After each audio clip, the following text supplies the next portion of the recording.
mengucap syukur buat kebaikan Tuhan, pimpinan Tuhan, penyertaan Tuhan di dalam hidup kami. Hari ini jemaat Tuhan Gereja Isa Al-Masih Pontianak ini boleh datang berkumpul untuk beribadah bersama-sama, bersekutu bersama-sama, memuji meninggikan nama Tuhan. Dan biarlah hati kami, hati yang haus, hati yang lapar, hati yang terus merindukan persekutuan yang intim dengan Tuhan. Sebab di dalam hadirat-Mu lah kami boleh menemukan kekuatan.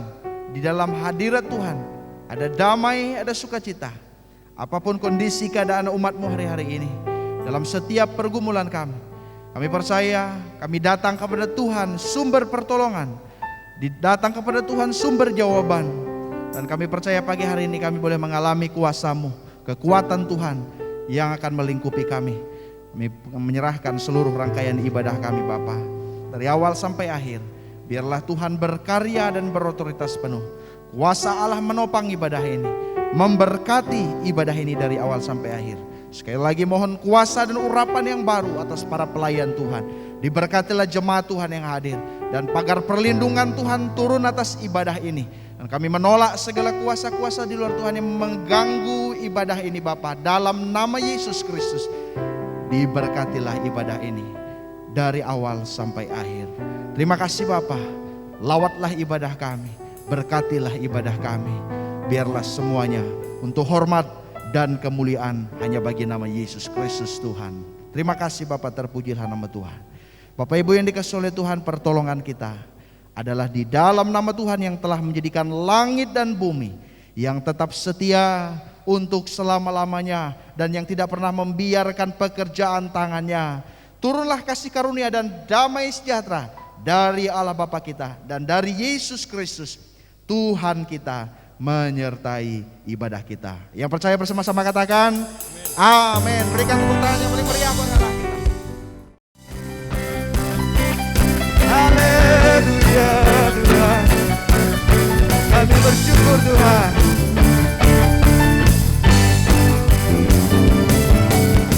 Terima kasih Tuhan.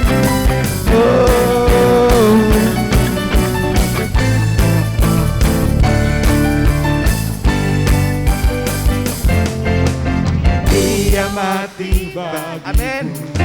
Dia bangkit bagiku, Allah menyelamatku.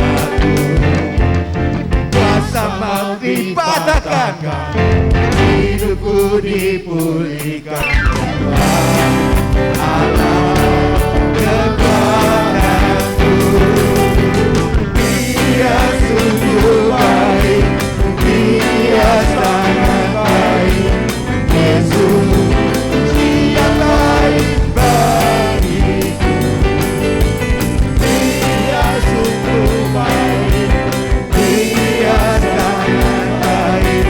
Yesus Dia baik bagiku. Dia ada di dalamku, bergerak di hidupku.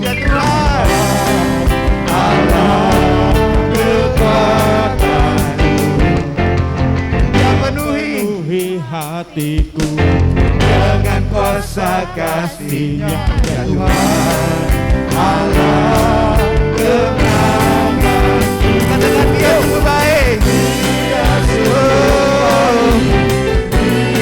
sangat baik. Yesus Dia baik bagiku, Dia sungguh baik.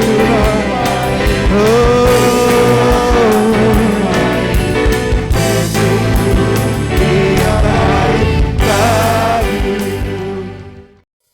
Mari kita diberkati Tuhan pagi ini. Tetap kita mau bersemangat, bersukacita karena Tuhan adalah pelindung kita. Haleluya.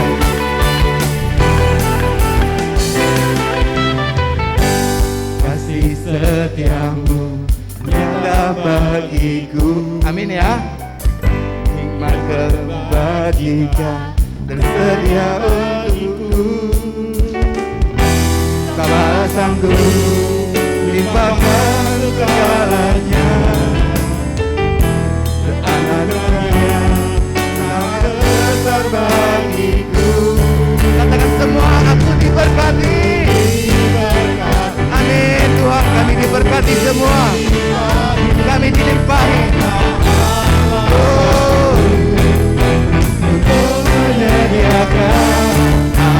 diberkati, aku dilimpahi atas sempurna anugerah Tuhan bagiku.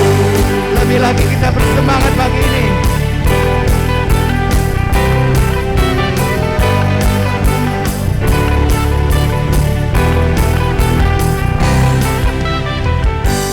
Kasih setiamu nyata bagiku, hikmat kebajikan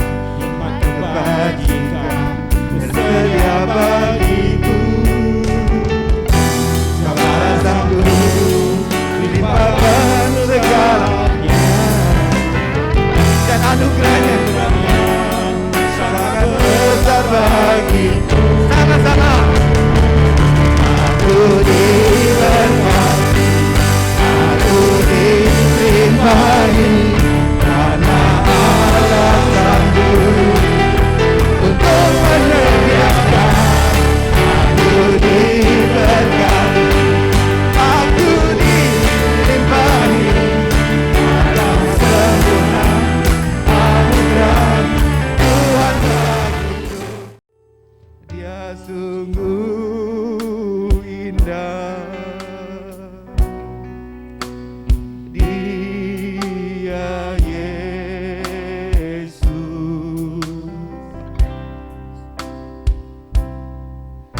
Dia ajaib, Dia mulia, Dia agung. Tuhan mencintaiku,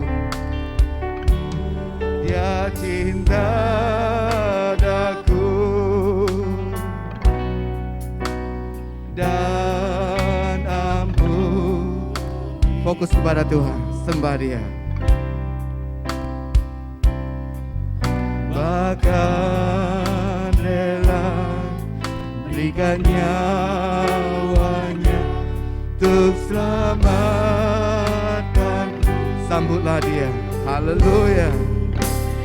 Sambutlah Yesus, tinggikan Yesus, beri Dia hormat, beri Dia hormat, pujian dan kuasa. Yesus Raja,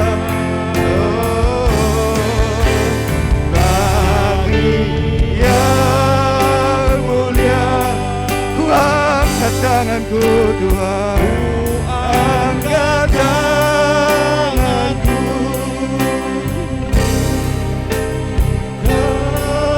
Ku puja, ku cinta, ku sembah, haleluya.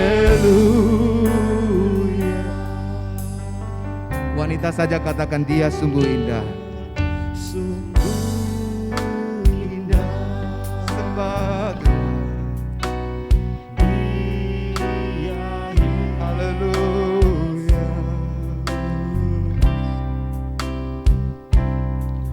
Dia ajaib, Dia mulia,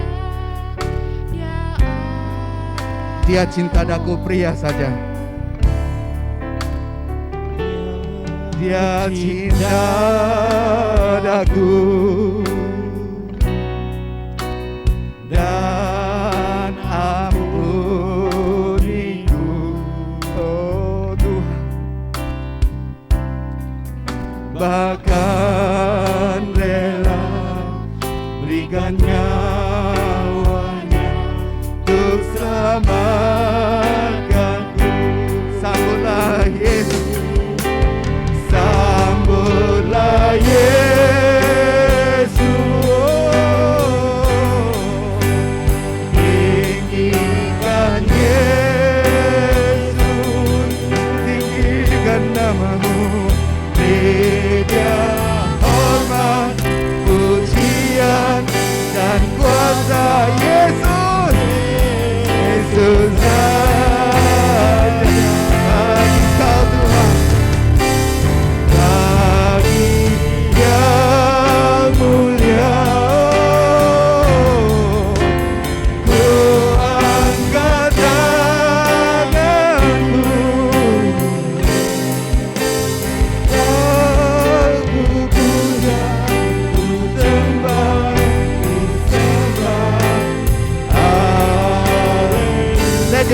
sama-sama bangkit berdiri. Sambutlah Yesus, tinggikan yang layak ditinggikan. Oh, beri Dia hormat. Sembah Tuhan, hormat, pujian dan kuasa Yesus Raja. Bagi yang mulia ku angkat tanganku. Bagi yang mulia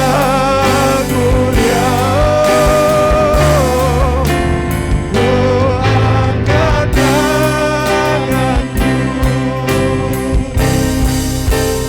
Dan ku sudah, ku cinta, ku sembah. Haleluya. Tetap sembah Tuhan. Oh, Engkau baik Tuhan. Kau hiasi kehidupanku dengan kemurahan-Mu. Kau rancangkan masa depanku penuh dengan harapan. Aku ada saat ini, semuanya karena kasih-Mu. Aku hidup hari ini, semua berkat kemurahan-Mu. Terima kasih Yesus, Engkau sangat baik, teramat baik. Aku ada saat ini, semuanya aku hidup hari ini, semua berkat kemurahan-Mu. Terima kasih Yesus, Engkau sangat baik, teramat baik bagiku. Oh. Mari kita datang kepada Tuhan. Engkau sangat baik dalam hidup kami. Kami terus mengalami kebaikan demi kebaikan Tuhan, kemurahan demi kemurahan. Terima kasih Bapa buat berkat anugerah-Mu, pemeliharaan yang sempurna dari Tuhan. Biarlah nama Tuhan senantiasa dimasyurkan dalam hidup kami, dimuliakan dalam hidup kami. Terima kasih buat persekutuan yang indah. Kami diberi kesempatan untuk kami beribadah, untuk kami mendengar firman-Mu. Biarlah Tuhan berbicara secara jelas kepada masing-masing pribadi. Pakailah hamba-Mu yang terbatas untuk menjadi alat berkat menyampaikan firman Tuhan. Urapi hamba-Mu dan berkatilah jemaat Tuhan. Di dalam nama Yesus kami berdoa. Haleluya. Amin. Hari ini saya rindu mengajak kita belajar satu tema kebenaran firman Tuhan. Saya beri judul yaitu mengenal Allah.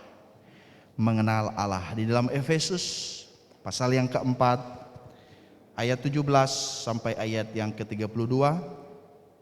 Yang bawa Alkitab boleh buka. Kita boleh perhatikan. Biarlah firman ini boleh menjadi rema, menjadi berkat bagi kita. Saya bacakan untuk kita, Bapak Ibu boleh menyimaknya dengan tema judul yang diberikan Lembaga Alkitab Indonesia yaitu Manusia Baru. Ayat 17. Sebab itu kukatakan dan kutegaskan ini kepadamu di dalam Tuhan. Jangan hidup lagi sama seperti orang-orang yang tidak mengenal Allah dengan pikirannya yang sia-sia dan pengertiannya yang gelap, jauh dari hidup persekutuan dengan Allah. Karena kebodohan yang ada di dalam mereka dan karena kedegilan hati mereka. Ayat 19, perasaan mereka telah tumpul sehingga mereka menyerahkan diri kepada hawa nafsu dan mengerjakan dengan serakah segala macam kecemaran.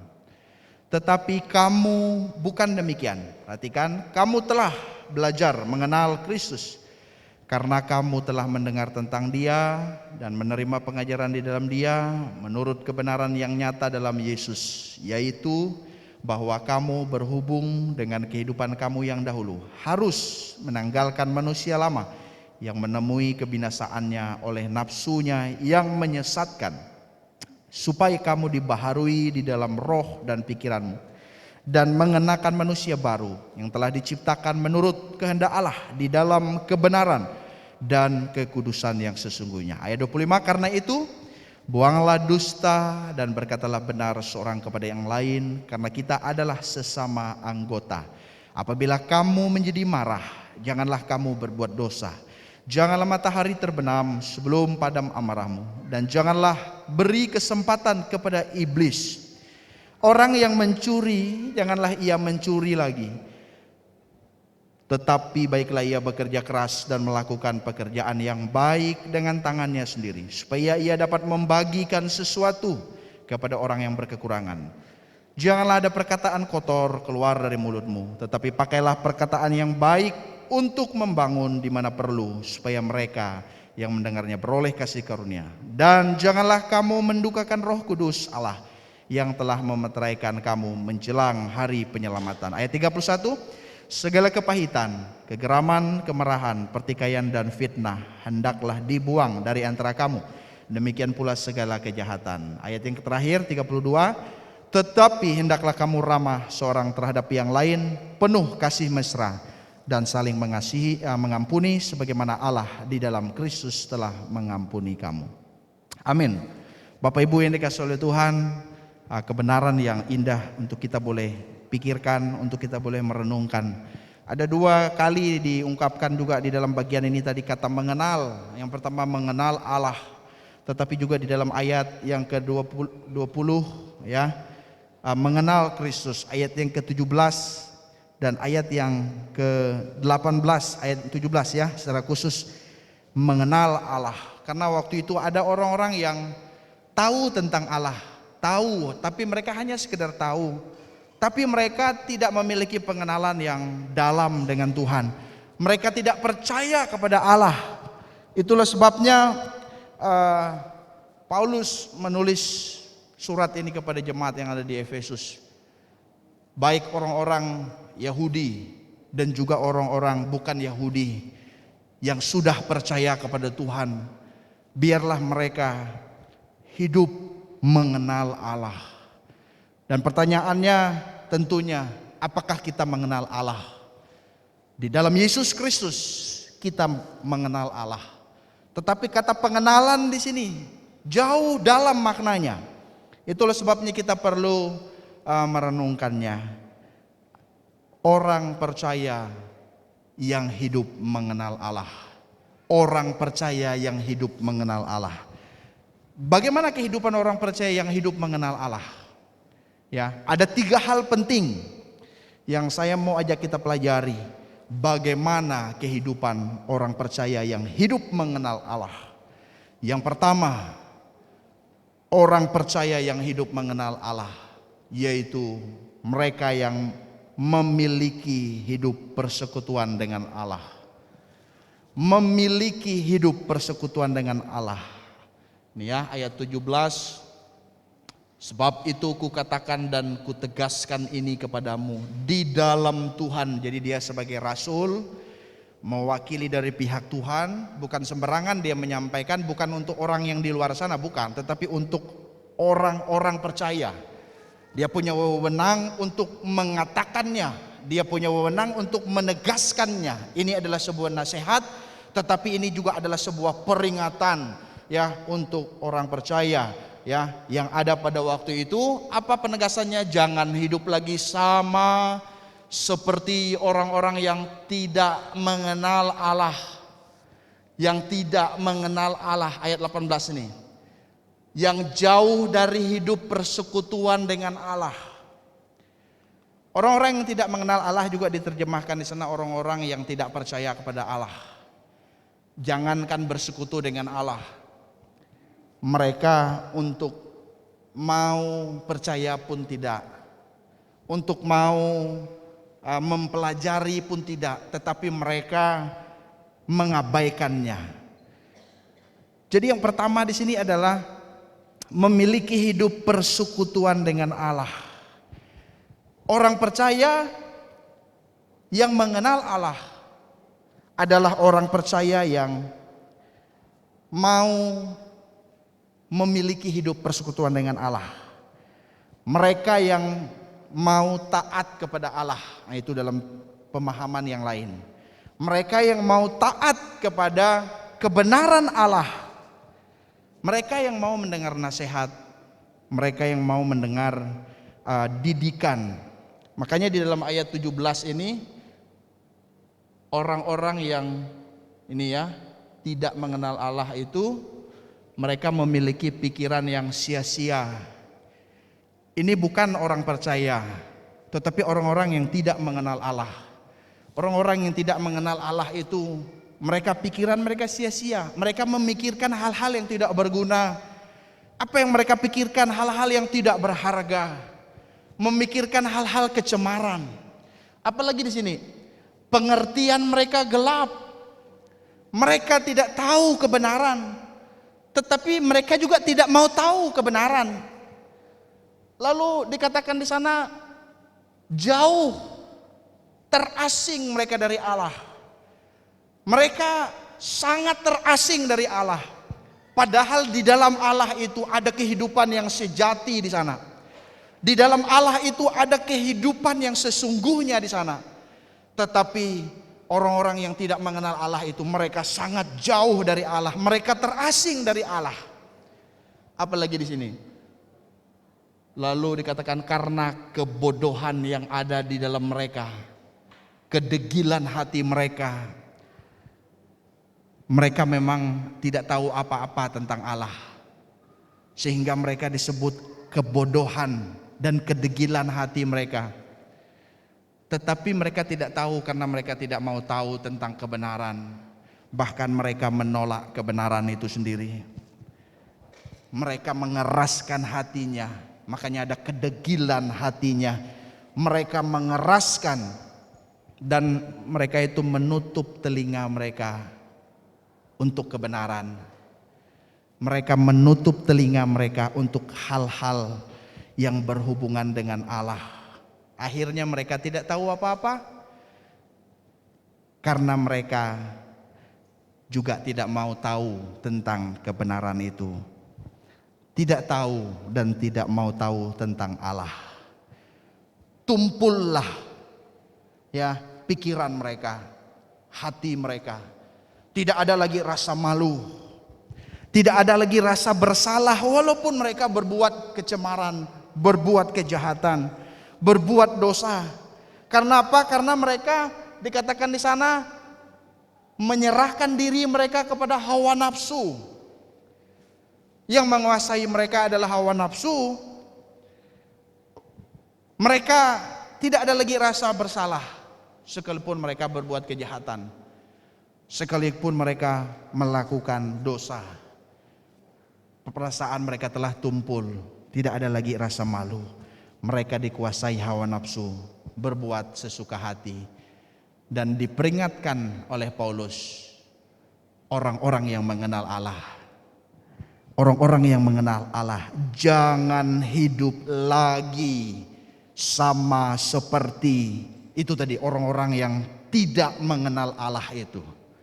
Ya, jadi orang-orang yang mengenal Allah adalah orang-orang yang hidup bersekutu dengan Allah, yang tidak jauh dari Allah gitu.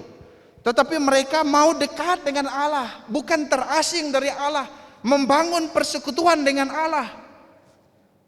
Dengan lain kata, orang-orang yang memiliki persekutuan dengan Allah mau mendengar nasihat dari Allah, mau mendengar peringatan, hidup sebagai orang-orang yang taat kepada Allah. Mereka memikirkan hal-hal yang benar, yang berharga. Mereka memiliki pengertian akan kebenaran. Mereka tidak jauh dari Allah, mereka dekat dengan Allah. Mereka membangun keintiman dengan Allah. Mereka menikmati kehidupan yang sejati dengan Allah, yang berasal dari Allah. Makanya kalau kita mengutip di dalam Ibrani 10 ayat 25, firman Tuhan dengan tegas di sana diungkapkan, janganlah kita menjauhkan diri dari pertemuan-pertemuan ibadah kita seperti dibiasakan oleh beberapa orang. Tetapi marilah kita saling menasihati dan semakin giat melakukannya menjelang hari Tuhan yang mendekat. Ada di antara orang-orang yang mengenal Allah di dalam kitab Ibrani ini, mereka membiasakan diri untuk menjauhkan diri dari pertemuan-pertemuan ibadah. Mereka mulai mau mengasingkan diri dari persekutuan dengan Allah. Mereka mulai mau menjauh dari Allah. Mereka mau meninggalkan kehidupan yang sejati bersama dengan Allah. Orang-orang yang mengenal Allah adalah orang-orang yang tidak menjauhkan diri dari Allah, yang mau terus bersekutu dengan Tuhan. Salah satunya lewat pertemuan-pertemuan ibadah, mencari Tuhan, beribadah dengan semangat. Dan kita yang hadir ibadah hari ini, biarlah tujuan, motivasi, hati, kerinduan kita adalah untuk kita terus membangun keintiman dengan Tuhan, sehingga kita adalah orang-orang yang hidup bersekutu dengan Allah, yang mau terus beribadah kepada Tuhan. Amin. Beribadah kepada Tuhan, beribadah kepada Tuhan, berdoa kepada Tuhan, membangun keintiman dengan Tuhan, dan mau berjalan di dalam kebenaran. Kalau orang-orang yang tidak mengenal Allah, mereka tidak mau tahu tentang Tuhan, tidak mau tahu tentang kebenaran. Pokoknya apa yang mereka rasa benar, apa yang mereka mau lakukan, sekalipun itu salah, itulah yang mereka lakukan. Makanya saya senang dengan seorang yang bernama John Stott. Dia itu senang hatinya. Apa yang membuat hatinya senang? Kalau anak-anaknya, ya, kehidupan anak-anaknya taat pada kebenaran. Jadi bagi John Stott, dia senang kalau dia melihat anak-anaknya itu mau taat kepada kebenaran. Itulah sebabnya di dalam tulisannya dia berkata, berjalan dalam kebenaran bukanlah hanya sekedar setuju kepada kebenaran, tetapi berjalan dalam kebenaran berarti menerapkannya dalam setiap tindak tanduk kita. Jangankan setuju kepada kebenaran, menerapkan kebenaran dalam kehidupannya. Orang-orang yang dicatat tadi itu orang-orang yang tidak mengenal Allah. Mereka tidak mau tahu tentang kebenaran. Tetapi orang-orang yang mengenal Allah, yang memiliki hidup persekutuan dengan Allah, mereka mau berjalan di dalam kebenaran. Dengan lain kata, mencintai kebenaran, terpesona kepada kebenaran. Yang kedua, bagaimana kehidupan orang percaya yang hidup mengenal Allah. Mulai dari ayat yang ke-21 sampai ayat yang ke-24. Yang kedua yaitu hidup berpusat kepada Kristus, ya. Hidup berpusat kepada Kristus. Bapak Ibu boleh perhatikan di dalam ayat-ayat selanjutnya itu, ya. Mulai dari ayat 21. Karena kamu telah mendengar tentang Dia dan menerima pengajaran di dalam Dia, menurut kebenaran yang nyata dalam Yesus. Jadi orang-orang yang mengenal Allah itu orang-orang yang sudah mendengar tentang Yesus. Mereka menerima pengajaran di dalam Yesus. Pengajaran-pengajaran di dalam Yesus mereka terima. Tetapi mereka juga menurut kebenaran yang nyata dalam Yesus. Artinya hidup berpusat kepada Yesus atau Kristus. Orang-orang yang mengenal Allah adalah orang-orang yang mengarahkan seluruh hidupnya, ya, seluruh kehidupannya. Tidak ada bagian pun yang tersisa dari seluruh bagian hidupnya. Dan dia mengarahkannya kepada Kristus. dan dia mengarahkan seluruh keberadaan hidupnya kepada Yesus. Hidup bersekutu dengan Kristus. Makanya di dalam ayat 22 di sana. Itu karena itu ayat 21 belum selesai, ya masih ada komanya. Ayat 22 itu berkata, yaitu, ya. Jadi orang-orang yang hidup berpusat kepada Kristus, yaitu, ya ini harus menanggalkan manusia lama. Pak kita perhatikan ya. Ayat yang ke-22 yaitu bahwa kamu berhubungan dengan kehidupan kamu yang dahulu harus menanggalkan manusia lama yang menemui kebinasaannya oleh nafsunya yang menyesatkan, supaya kamu dibaharui di dalam roh dan pikiranmu, dan mengenakan manusia baru yang telah diciptakan menurut kehendak Allah di dalam kebenaran dan kekudusan yang sesungguhnya. Bapak Ibu yang dikasihi oleh Tuhan, di bagian ini kita memperhatikan nasihat dari Paulus kepada orang percaya pada waktu itu untuk mereka boleh berpusat kepada Kristus, ya, mengarahkan hidup mereka kepada pengajaran di dalam Kristus sehingga mereka dibaharui, ya, di dalam hati mereka dibaharui, pikiran mereka, roh mereka terus dibaharui oleh Allah. Dikatakan di sana menanggalkan. Ini sebuah ungkapan ya. Kalau ada baju yang sudah terlalu kotor, ya, sangat kotor, itu mesti ditanggalkan. Ungkapan itu lalu mengenakan pakaian yang bersih. Oleh darah Yesus Kristus kan kita disucikan atau dikuduskan, sehingga kita menjadi ciptaan yang baru di dalam Kristus. Di dalam Kristus kita menjadi ciptaan yang baru, yang lama sudah berlalu. Kenapa? Karena kita menanggalkan atau melepaskan, mengeluarkan, tidak lagi boleh berbuat seperti dahulu. Berhubungan dengan kehidupan kamu yang dahulu, yaitu manusia lama. Kelakuan seperti sebelum mengenal Kristus. Buanglah itu, ya, buanglah. Karena cara hidup seperti itu merusak kehidupan orang percaya. Dan semua itu hanyalah menipu. Bapak Ibu yang dikasihi oleh Tuhan, sehingga orang percaya itu dibaharui. Siapa yang membaharui kita? Allah memperbaharui roh kita. Allah memperbaharui pikiran kita. Sehingga bagian ini menegaskan mengenakan manusia baru. Ya, apa arti mengenakan manusia baru? Artinya berkelakuan seperti seharusnya orang yang Allah ciptakan. Ya, yaitu menyatakan kebenaran dan kekudusan seperti yang dikehendaki oleh Allah. Jadi Bapak Ibu, yang kedua ini adalah orang-orang yang hidup berpusat kepada Kristus. Mereka yang menanggalkan kehidupan yang lama, tetapi mereka yang mengenakan kehidupan yang baru, yang terus dibaharui oleh Allah, sehingga mereka mencerminkan kehidupan ciptaan Allah, hidup di dalam kebenaran, kekudusan seperti yang dikehendaki oleh Allah. Ada seorang yang cukup kaya di dalam sebuah ilustrasi. Dia membeli sebuah lukisan tentang Yesus yang sangat mahal. Di dalam ilustrasi itu, setelah dia membeli lukisan itu, dia membawa pulang ke rumahnya. Lalu dia memasang lukisan yang mahal itu. Namun kelihatannya tidak cocok. Tidak ada yang pas waktu dia mau memasang lukisan itu.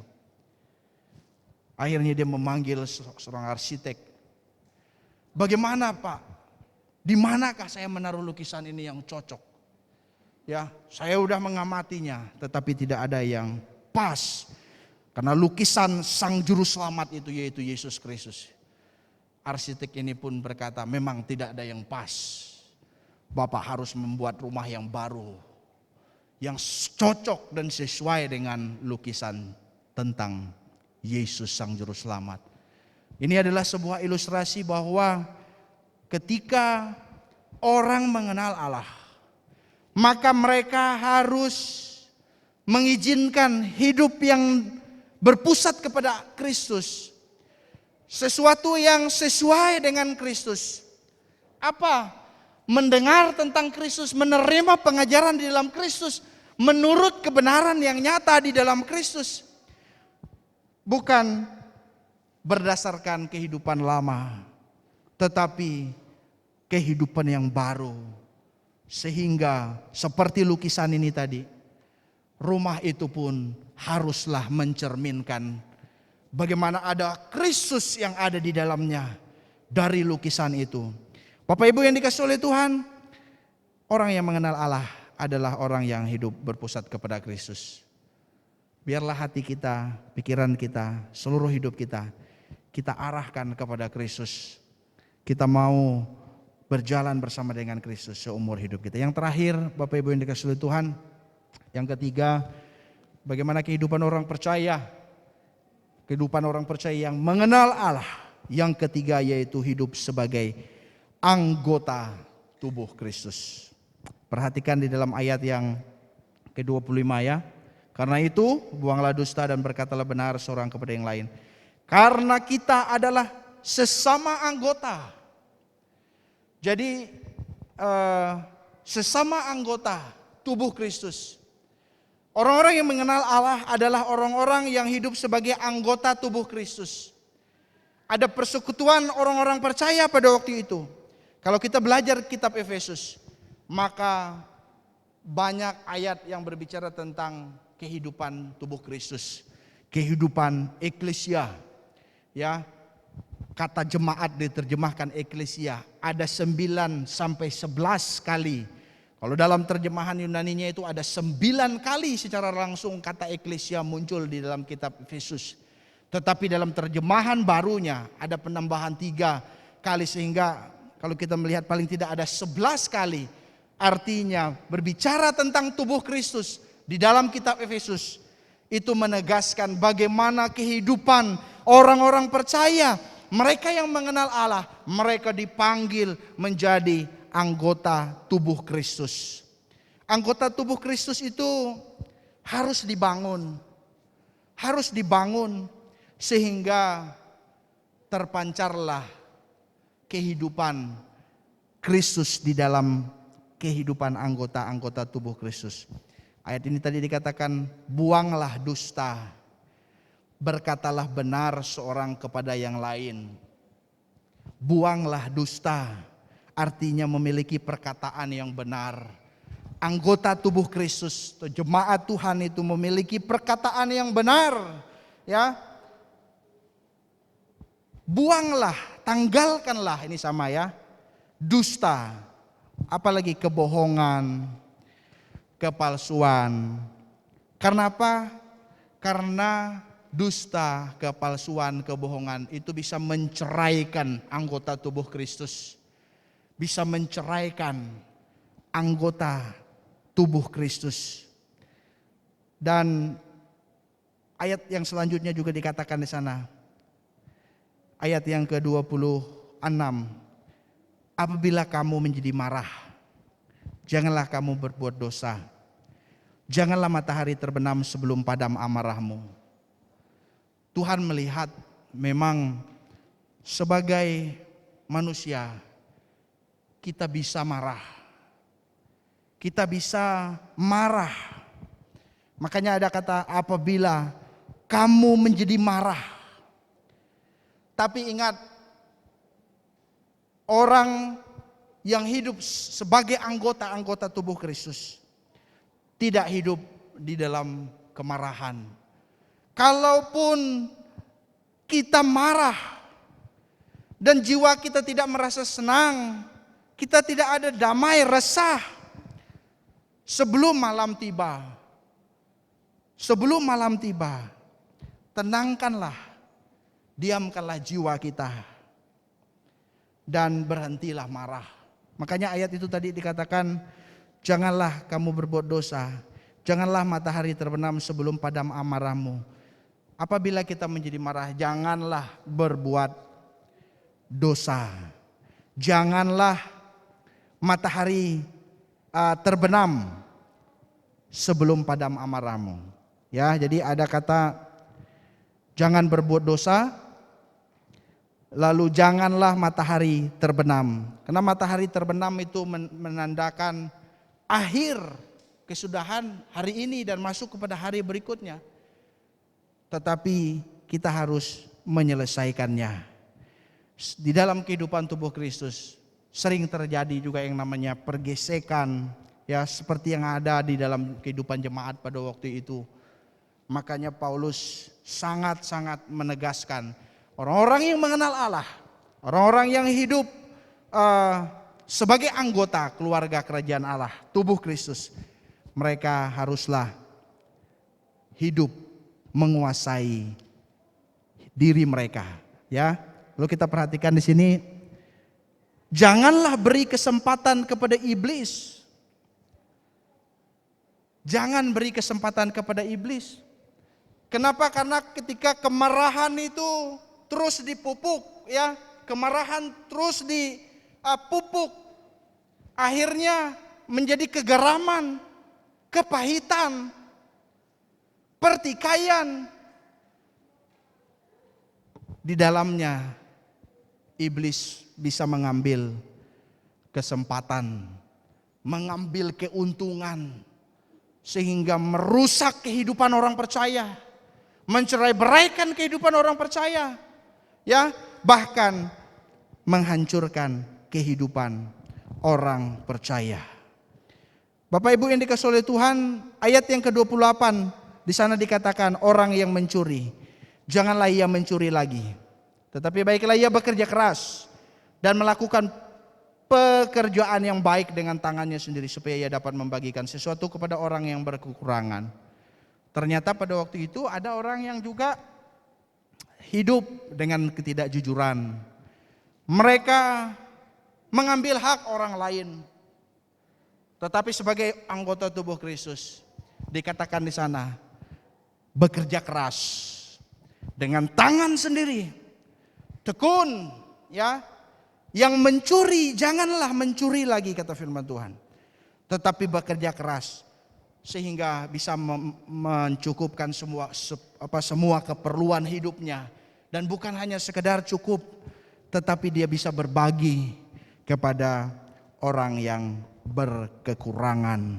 Dia bisa menjadi berkat bagi banyak orang.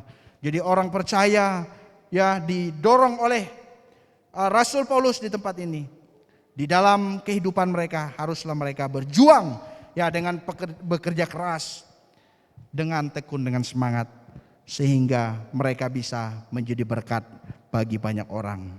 Kita perhatikan di ayat yang selanjutnya, ya, janganlah ada perkataan kotor keluar dari mulutmu, tetapi pakailah perkataan yang baik untuk membangun di mana perlu, supaya mereka yang mendengarnya beroleh kasih karunia.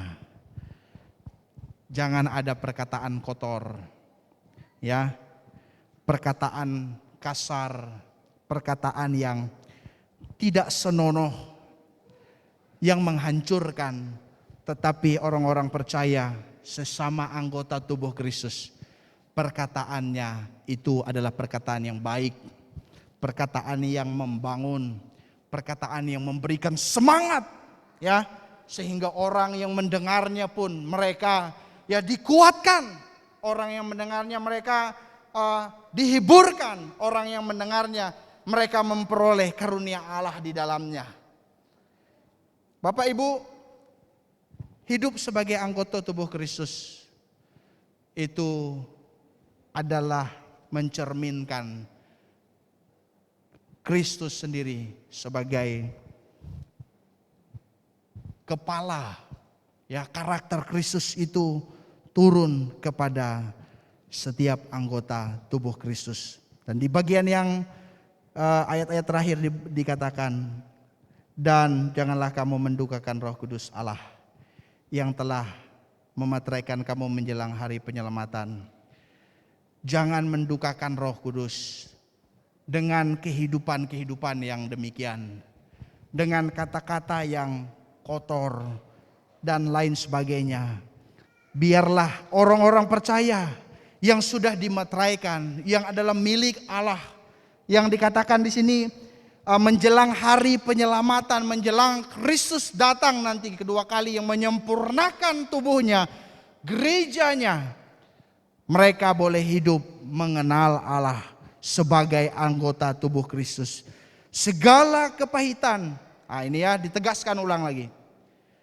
Kepahitan, kegeraman, apalagi kemarahan, pertikaian, fitnah, kata-kata yang tidak benar tadi itu. Demikian pula segala kejahatan dibuang dari kehidupan tubuh Kristus.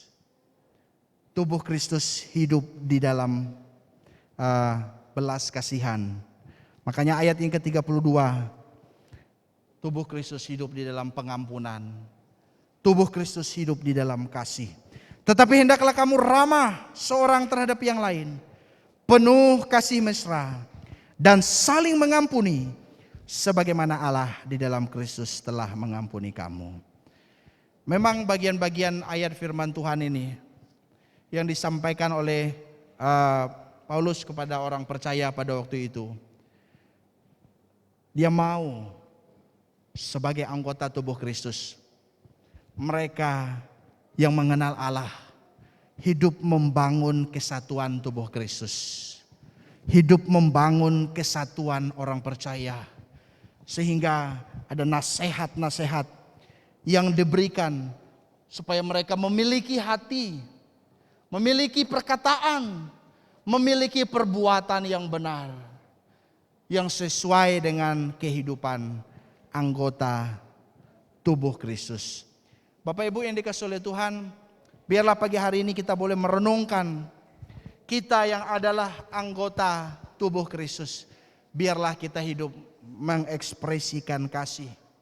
Kita hidup dengan perkataan yang benar, perkataan yang baik, perkataan yang membangun. Kita tidak hidup di dalam amarah.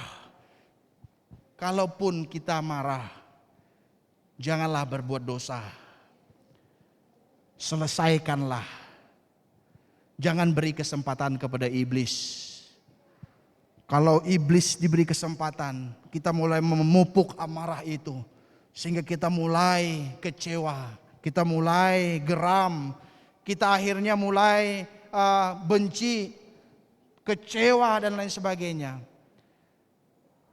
Sehingga pada akhirnya ada orang yang melampiaskan amarahnya dengan brutal, melampiaskan kekecewaannya, ya, tanpa terkendali.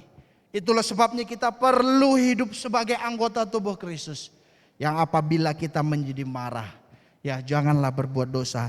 Janganlah matahari terbenam sebelum padam amarahmu. Selesaikanlah. Jangan hidup di dalam kebencian. Jangan hidup di dalam kepahitan. Jangan hidup di dalam kegeraman. Jangan hidup di dalam kemarahan. Jangan hidup di dalam pertikaian. Jangan hidup di dalam fitnah. Tetapi hiduplah ya ramah seorang terhadap yang lain. Hiduplah di dalam kasih mesra. Hiduplah saling mengampuni. Ya.